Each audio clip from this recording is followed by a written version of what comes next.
salaamaaleykum mbokk yi ñu déglu ci dépend en ligne ci actuthies.com tey ñu dalal benn ci way politique bu Thiès waa di Dieudonné Manga nekk responsable politique ci parti bu APR ñu bëgg rek mu nuyoo ak mbokk xarit yi seetaan wax ñu kan muy Dieudonné Manga. asalaamaaleykum waa mbokku internetu actuthies.com asalaamaaleykum mbokku Sénégal rawatina waa Thiès kaay waaw man de maa ngi tudd Dieudonné Manga nekk agent technique à la direction des services de l'aménagement du port autonome de Dakar di jàppale son excellence le président Macky Sall derrière le ministre du PSE en l'occurrence le docteur Cheikh Kanté par ailleurs nekk tamit le coordonnateur des amis de Cheikh Kanté à Thiès. Merci. Alors, très bien loolu tamit bëgg naa nga ñëw si Dieudonné suñu laaj bu njëkk mooy nga wax les amis de Cheikh Kanté ak courant la ak mouvement la lan moo ko indi lan moo ko waral. Merci beaucoup Omar. Les amis de Cheikh Kanté du mouvement du courant c'est tout simplement le docteur Cheikh Kanté sur sa base de données à Thiès am na ñoo xamante ne des jeunes mais également participer ci infrastructure yenn mbootaayu nekk Thiès ñu jàppale leen ci seen infrastructure pour ñu taxaw donc boo xoolee ñu ñëpp ñu nekk ay am di jàmm ay sympathisants le docteur Cheikh Kanté dañoo demoon en ordre dispersé donc ñun suñu xalaat ñu jëm leen a regrouper autour d'un idéal autour vraiment ci benn structure bi nga xamante ne bu bien déterminé la mais nous avons pensé commencer d'abord par les femmes ñu regrouper leen ci groupement de femmes ensuite ci benn réseau bu nga xamante ne moom la ñu tuddee réseau d'appui aux femmes ngir liggéeyal ëllëg donc c'est un réseau vraiment qui regroupe plus de 20 groupements et dont je suis le président donc moom moo nekk nii donc vous savez gis waaw mooy carnet bi quoi donc ça c'est le réseau des femmes ngir liggéey loolu carnet de contrôle c'est-à-dire que waaw c'est-à-dire que le groupement bu ñu ko demee seeti dañ koy jox les carnets mu jënd ko te xaalis boobu ak financement bu ñu leen di financer day desaat si ñoom ñu mën a liggéey ok. maanaam ñoom bu ngeen la demee seeti groupement yi da ngeen leen yóbbul koppar ak carnet. waaw wala ñoom ñooy jënd carnet yi joxe seen koppar nan lay def. non en réalité les groupements de femmes bu ñu leen montelee ba pare dañ leen di former bu ñu leen former ba pare ñu financer leen jox leen carnet yi ñoom ñoo ñu koy jënd donc le financement et l'achat de ces carnets dañuy àndandoo mais c'est un fonds boo xamante ne mooy des ci ñoom ci loolu la ñuy jël di rouler di liggéey. di jënd produit di liggéey absolument carnet d'identification la en quelque sorte. ok merci. mais dañuy ñëw tuuti ci docteur Cheikh Kanté mi nga xam ne mu fi nekkoon des ports autonomes de Dakar ñu bëri jàpp ni bokk na sax ci ay bindkat parce que bind na lu bëree bëri laata ñëw ci bind bi ak li ñu mel parcours de vie parce que ñenn dañ naan Cheikh am na loo xamante ne ñi wax ni moom yegg na fa ñenn ñi moom jéggi na fa ñu bëgg rek tey yow mi nga xam ne dem nga ba safoo ko ba mu nekk sa idole wala mu nekk sa fans ñu bëgg nga wax ñu kan mooy Cheikh Kanté. Voilà, merci Marc, très bonne question. Le docteur Cheikh Kanté aujourd'hui est méconnaissable par rapport à beaucoup de Sénégalais. Ñu bëri lu ñu ko xamee mooy étant ancien directeur général du port autonome de Dakar mais boo waxee parcours am il y a dans son CV ce qu'on peut dire le parcours académique de l'homme et son parcours professionnel. Donc boo ñëwee ci parcours académique am le docteur Cheikh Kanté a sa maîtrise en gestion sortie du kii fële CESAC. Du CESAC ba mu jógee foofu il est passé à l'université Cheikh Anta Diop pour décrocher son diplôme d'études approfondies en gestion mooy ce DEA bu jógee foofu mu dem à l'université d'Orléans en France où également il a eu à décrocher son doctorat en sciences de gestion donc il s'est pas arrêté là il a continué à étudier mu dem à l'université de Paris-Dauphine où il a eu à décrocher son MBA en management international et son exécutif doctoral également dans la même université. Le docteur Cheikh Kanté, il est actuellement consultant international et professeur en même temps. Si nous venons par exemple par rapport à son parcours professionnel, le docteur Cheikh Kanté était le président directeur général du groupe Semaclac. C'est une société sénégalaise de matériel et de céréales. Le docteur Cheikh Kanté était le chef de bureau de gestion opérationnelle au ministère du Développement rural. Il était le chargé des affaires administratives et financières au niveau du commissariat à la sécurité alimentaire. Omar, le docteur Cheikh Kanté, après avoir effectué un stage en Afrique du Sud et à Tokyo dans le cadre de Mitsubishi Corporation, il est venu après occuper le poste de directeur général adjoint de Mitsubishi Corporation en Afrique de l'Ouest, composé de 21 pays. Au moment où je vous parle, le docteur Cheikh Kanté est membre du conseil d'administration de l'Institut fondamental d'Afrique noire, IFAN.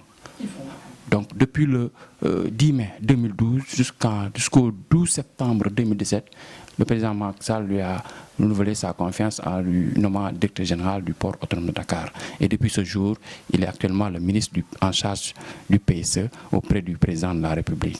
C'est ce qu'on peut retenir en fait du parcours de l'homme. Beaucoup de gens parlent que c'est un grand guitariste, puisqu'il a fait yoga, il a fait beaucoup de trucs. Est-ce que vous confirmez? Non, ça en fait, c'était ses moments de jeunesse. Hein. C'était des moments de jeunesse comme tout autre. La musique, c'est sa passion. Comme moi, par exemple, la politique, c'est ma passion, ou bien le sport, etc. Donc ça, c'était sa passion. C'est un homme de culture, un homme qui aime vraiment l'art, etc.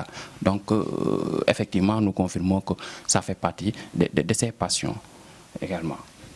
Mais également, nous avons vu que Dieudonné, c'est un Wolof, donc nous avons tey li nga xam ne moom mooy Cheikh Kanté génne na ab magazine mu nekk Tam-Tam de l'émergence li ñu mel mu nekk nii daf ci retracé li nga xam ne mooy liggéey bi ko président Macky Sall dénk. Est-ce que yow li nga xam ne yaa ànd ak moom di liggéey mën nga ñu wax ci loo xam ne dañ ko jëli ci Tam-Tam de l'émergence? Merci beaucoup Omar pour la question. Le docteur Cheikh Kanté, puisqu'il a en charge le plan Sénégal émergent, le président Macky Sall nommé le 12 septembre 2017 comme ministre du PSE, c'était dans un contexte pas du tout évident. Pourquoi? Parce que c'était à la veille des élections présidentielles 2019. Et bon, il fallait de connaître, denk na la sama vision, denk na la sama programme, te dama bëgg nga fal ma. Donc en ce temps, mu nekkoon défi bu rëy pour le docteur Cheikh Kanté et ses prédécesseurs en fait qui avaient occupé ce poste. Amuñu woon défi boobu te moment et contexte yi bokkuloon. Vous comprenez? Boun Abdallah était là-bas et il a fait 3 mois et 21 jours. Abdoul Aziz Tall a fait 3 ans. Mais aujourd'hui, lui, il est ministre en charge du PSE et auprès également du président de la République. En ce temps, également, le président de la République a créé la plateforme des forces de l'émergence, composée de 527 mouvements et associations au Sénégal et ainsi de la diaspora. Cheikh Kanté def ci liggéey bu am solo et on a eu à recenser plus de 200 000 signatures. Au niveau de la coalition Benno Bokk Yaakaar, on s'était fixé un délai. Donc, on avait 150 000 signatures que nous avons déposées entre les mains de l'actuel président du Conseil économique pour les affaires économiques et environnementales, Mme Aminata Touré. Et maintenant, le délai de rigueur du Conseil constitutionnel, ba ñu yegsee jot nañ ba am 200 000 signatures mu nekk liggéey bu am solo bu mucc ay bi nga xamante ne le docteur Cheikh Kanté def na ko. Yemu ci, il avait initié une tournée dans les différents départements du Sénégal. Mu tuddee ko une tournée institutionnelle dont il faisait une communication. Li ci amoon solo mooy le docteur Cheikh Kanté faisait en fait la promotion de la vision du chef de l'État, promouvoir la vision du chef de l'État, mais également en profiter pour vulgariser ses réalisations. Et je crois que lolu mom permettre na tay son excellence mën gagner les élections au premier tour à 58, et quelques %. Et c'est réconfortant et c'est satisfaisant en fait comme travail bien le docteur Cheikh Kanté l'a battu au niveau du Sénégal et au niveau également de la diaspora. Mais ces temps-ci, il a sorti un magazine bi nga xamantene mi ngi tuddu Tam-Tam de l'émergence. Bon, c'était une pandémie dafa dugg ci dëkk bi, mais le docteur Cheikh Kanté veut nous faire comprendre qu'on ne doit pas se laisser abattre par cette pandémie et on doit penser à l'avenir. Donc il nous demande une métamorphose socio-économique du Sénégal avant et après le Covid-19. Pour tous les membres du gouvernement ont eu à proposer des solutions de sortie de crise par rapport à cette pandémie. Pour dire qu'il y a encore des raisons d'espérer un Sénégal meilleur, il y a encore des raisons d'espérer un Sénégal émergent.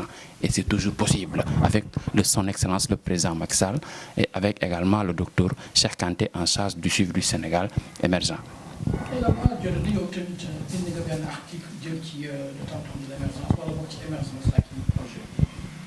waaw c'est toujours ci contexte boobu parce que ba mu génnee le magazine Tam Tam de l'émergence ñun bañ ko jëlee on a un peu fait lecture de ce document et ñu génnee benn article pour wax ni le plan Sénégal émergent est toujours d'actualité, c'est-à-dire est plus que jamais d'actualité.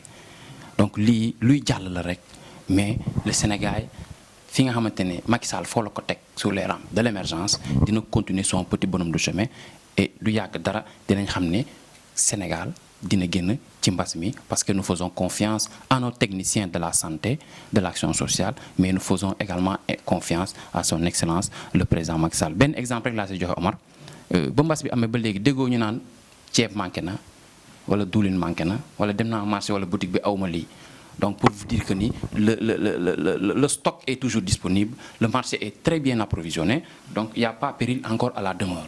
Donc nous avons toujours des raisons d'espérer et le docteur Cheikh Kanté nous montre la voie et nous propose également des solutions de sorte de crise par rapport à ce document qui s'intitule Tam Tam de l'émergence.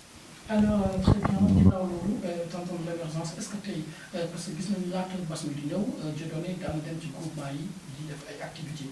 di dem est-ce que activité bi dafa taxaw wala dafay dem koy wéyal ci beneen anam. Absolument activité yooyu dafa taxaw lu tax mu taxaw parce que pandémie bi la donc situation nouvelle comportement nouveau. Donc dañ doon def ay animation def ay visites de courtoisie di wàcc sur le terrain di waxtaan ak mbooloo mi di leen wax par rapport aux réalisations du président par rapport également aux Promovilles etc.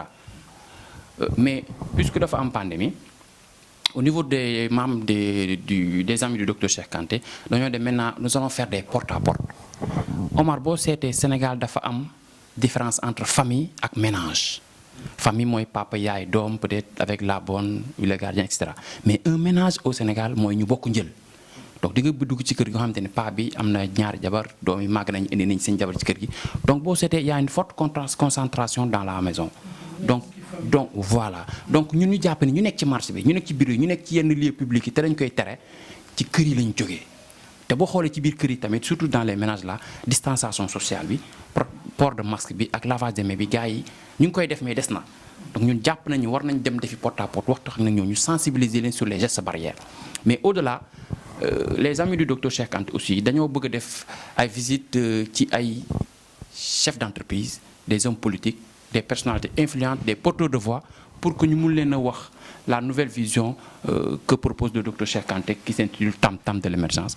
Parce que nous, nous devons faire tout le Sénégalais carrément le